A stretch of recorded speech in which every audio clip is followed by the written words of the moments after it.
Okay, here I used to live with two flatmates who were constantly bitching about people and constantly like just anyone would do anything and they would just be miserable about it. Like there was a boy who came to the door once and he said, "Oh, have you seen my cat? I think it's missing." And I said, "Oh, okay, well, let's look in the back garden and see if he's there." At the time I was in a flat in London. And so he took a look and didn't find the cat.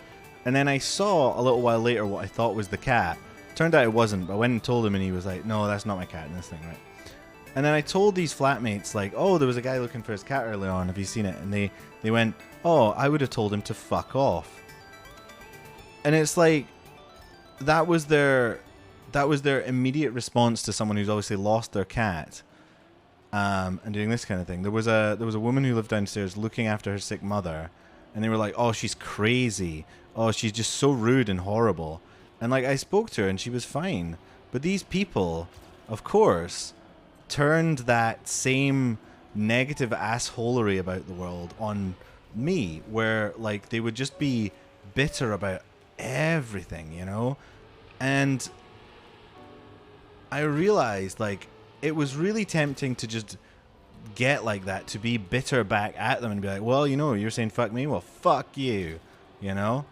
But I realized their lives are miserable, you know? Like, and it's not miserable because of the situation they're in. It's miserable because they're just, like, they're refusing to feel joy. They're just, they're, like, so bitter about shit that it's just tainted their own experience, you know?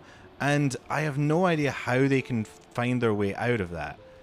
But the moment that someone's hate and someone's anger affects you beyond, well, obviously there's beyond physical violence, is the moment that you let it, you know, like when you start feeling those emotions. So like by spiting people, you're kind of doing yourself dirty, you know what I mean? Like when I meet people like that, I pity them more than I hate them, you know? And then it's not like a cold anger. It becomes more like "Oh, that's such a shame for you." You know what I mean? And in so many ways, that's much more freeing because you're like, you don't give them power to, you know, to take advantage of you and, you know, make you feel shit. But at the same time, you're not letting that anger become a part of you and just like ruin your experience of the world.